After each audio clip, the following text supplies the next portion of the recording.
Celebrity Rehab, day 11.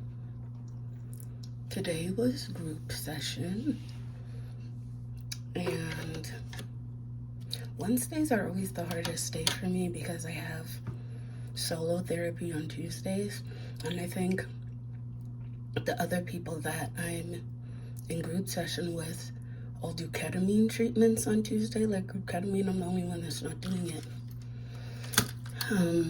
Yeah, so I always feel like Wednesday morning I'm extra tired. Yesterday, after I got home from my therapy session, I had like a 5-hour nap. I slept until like 8 p.m. Then I woke up and was like, fuck, I gotta do something with my day. So I went to the gym, and then I worked out and I went tanning. And by the time I got back, it was like 10 p.m. So I took a shower and then made dinner. And by the time I was done that, it was like midnight. So I didn't get to sleep until late.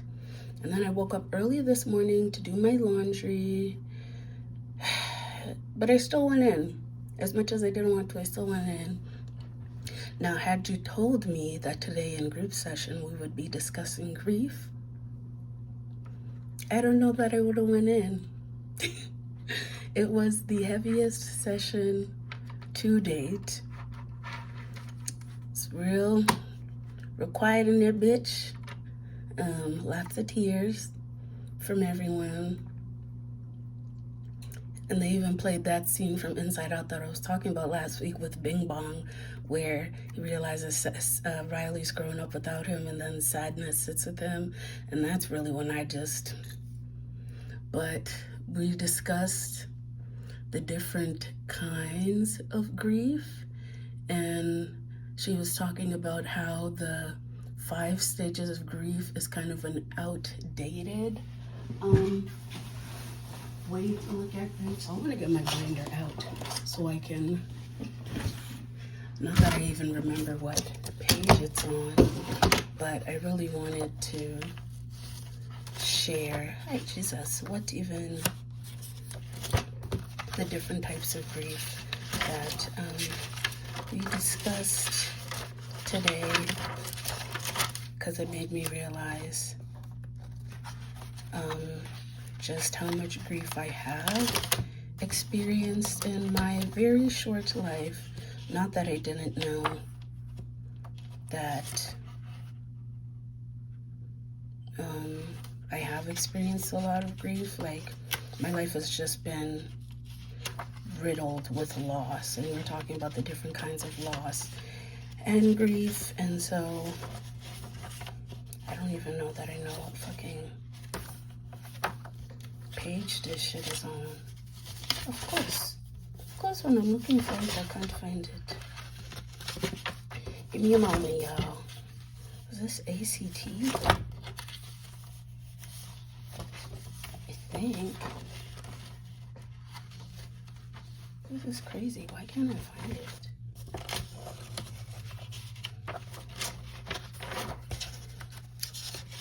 Brief intermission while I find what chapter this is in. Found it. Okay, so the types of loss are death, non-death, ambiguous loss, secondary loss, and multiple loss. So death is obviously loss due to the death of a loved one. Non-death is anything significant to one's physical, psychological, spiritual, and interpersonal life, like the loss of self, the loss of a partner, the loss of like finances or a stable career or job and things like that. Then there's ambiguous loss. Someone or something profoundly changes or disappears, but not through death. I have been experiencing ambiguous loss like a motherfucker for the past 5 years. Like, this one has been beating my ass. And then there's secondary loss, which is the ripple effect of losses following a significant loss. And then multiple losses, multiple separate losses over a brief time period. So we're talking about how loss can be like something that you see coming, like someone that has cancer and you know that they're going to pass away. So you know that they're going to die. But then there's like loss where you break up with somebody and you guys had a pet together, and they take that pet and you don't have that pet anymore. And I've gone through that loss like twice. And twice is too much. It's not that many times, but twice is, it's a lot of times for that to happen. And so the types of grief are anticipatory grief. That's the one where it's related to an expected loss that has not yet occurred. Disenfranchised grief, when someone feels denied the right to grieve by their immediate or larger environment. I feel like that's one of the griefs I experienced when my dad passed away. Delayed grief, when grief symptoms aren't experienced until long after the loss. Prolonged complicated grief, grief experienced with high intensity and for a long time following a loss. And traumatic grief, which is normal grief plus traumatic distress resulting from the manner that the loss occurred. So basically all of those have just been staples in my life, and the cycles of grief here are avoidance, integration, and confrontation. And something that I realized today, well, that I've known for a while, is like, I don't really know how to grieve, even though there's not some set way to grieve. I feel like when my dad passed away when I was 9, there wasn't really space for me to grieve or feel my emotions, because everybody else's emotions or grief was made out to be bigger than mine. Like with my mom, it was like, oh, she just lost her husband and the father of her children, and that's something hard to go through. And then for my little brother, it was like he was the only boy at the time, so it's like he lost his father and he doesn't have a father figure and he's the only boy. And then my youngest sister was like 1.5, and it was like she's just a baby and she's not going to get to grow up knowing her father. And then for my older sister, it was like, well, she's the oldest, so she experienced him the longer, so it's going to be harder for her to be able to live without him. And then there was just nobody really gave a fuck about me or my grief, even though I was definitely the closest with my dad.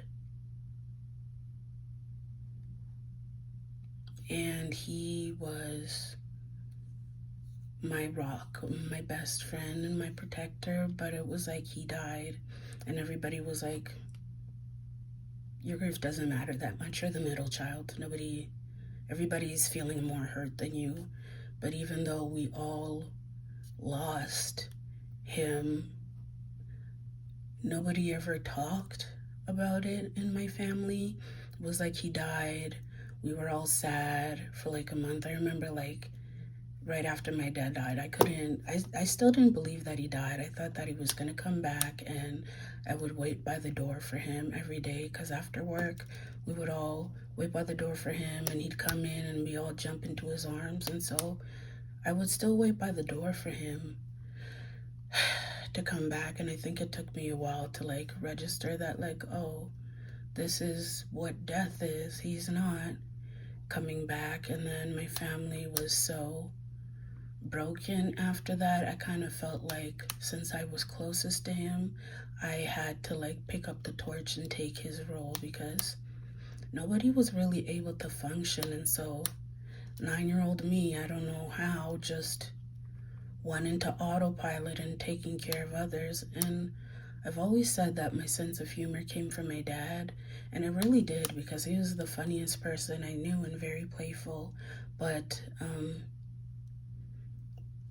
my sense of humor like grew, or I've become so good at making people laugh. Like I could make somebody on death row cackle, because that was the only thing that like brought moments of happiness in my family. Like if my mom was laughing, then she wasn't threatening to kill herself. If she was laughing, then she wasn't abusing me. And it also made it easier for me to cope with the fact that nobody was asking how I felt or that it affected me. I would just make jokes and like laugh about it, so I didn't have to deal with the fact that like, okay, there's actually nobody that cares about me anymore. And like my siblings and I don't talk about my dad. We don't talk about him dying. We don't talk about him being alive.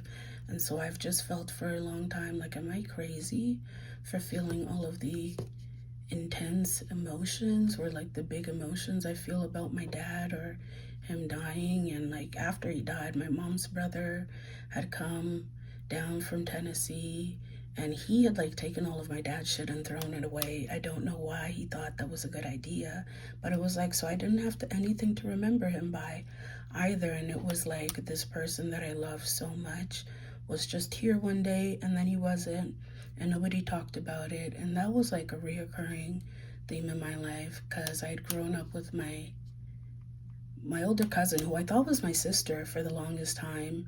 And then she grew up with us, and then one day she just wasn't there anymore, and nobody talked about it. My older sister, after my dad died, had started running away. My mom would go out and bring her back, but then one day she had left and she just didn't come back, and nobody talked about it. And so I just kind of got used to like experiencing loss and nobody talking about it. And so then I would feel insane, but it also was like the birth of my anxiety, because I was so young when my dad died and nobody told me what he had died of. I just knew he was in the hospital and he died very quickly. And so for the longest time, I just thought that everybody in my life was gonna die unexpectedly. And oof, I was just so anxious as a child. Like, so, and I didn't have any way of like expressing that, or like anybody to talk to about it. It was to the point where like when I had like moved schools after my dad died, I'd never talked about him. And then I remember one day my friends being like, why don't you ever talk about your dad? Like, you always talk about your mom and the rest of you, but you never talk about your dad. Like, my friends didn't even know my dad died, because I just didn't talk about it, because we didn't talk about it at home. And I didn't know what my dad had died of until like 10 years later when I was 19. And so I had just gotten like the basis of, we don't talk about loss. Your feelings don't matter, everybody else's do. You're in charge of making everybody feel better. So when it comes to like grieving or grief, I never know what I'm supposed to be feeling or doing. And I think up until like two years ago, I wasn't able to talk about my dad without like violently sobbing. Like, it was just something that I hammered down for so long that when it was brought up, I would lose it, and I felt like a fucking crazy person. Even in like sessions today, when they were speaking about grief, I could feel myself like shutting down and being like, I'm not sharing shit. I don't want to share anything. I don't want to be here. I don't want to talk about this. It was just a lot. And I think that because I'm so used to not being asked about, I grew up being used to not being asked about him or talking about it or talking about my grief. I've adopted this mindset of don't ask, don't tell. So if people don't ask me, I don't tell them. And that's about anything involving my life. I don't just volunteer my emotions usually. I don't volunteer information about myself. And then I'll feel like, oh, nobody knows me, or I feel so alone. But it's because I'm just not talking about myself and what I've been through. So today was just really heavy. Yeah, I did not enjoy that session. It made me very uncomfortable, not because it was a bad session, but because I still don't know how to deal with grief. And then in my relationships, like losing my pets, like having a pet and you're together every day and then you break up and then you never see this animal again. And that happened twice. And then with Alfred, it was just like, I think what did they say, the straw that broke the camel's back, where it was like, you talk to this person every day, you have a relationship with them, and then all of a sudden you just never hear from them again.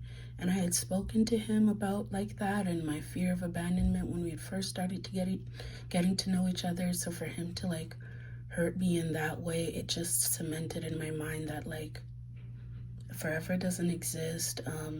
people are always going to just leave at the drop of a hat. And I think that I still have a hard time trusting that the people that are in my life now, whether they've been here for like decades or like they're showing me that they're there for me and consistent, I still have like the deep seated belief that like at the drop of a hat, like this person can like just disappear from my life. And I think that's why I'm so needy, or I just am like so affectionate and try to like give all of the love that I can while I know somebody, because I'm like, this isn't gonna last forever, and one day you'll just be gone.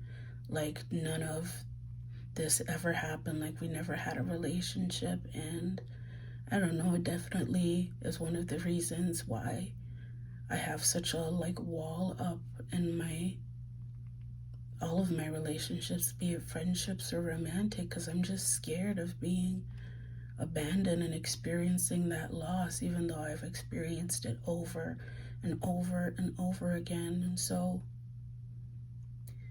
I guess I'm just trying to accept that, first of all, grief is like a lifetime thing. I'm never gonna stop being sad that my dad died. But I think that maybe it won't always hurt as much to think about him. I wish that I could go to his grave more often and just sit there and weep, but it's an unmarked grave because my mom didn't feel the need to get him a tombstone, so I can't really visit him in the wintertime because I wouldn't be able to tell where it is. I don't know, I've just gone so much of my life without being able to outwardly grieve that now it just feels really awkward to me. And yeah, that was Celebrity Rehab, day 11.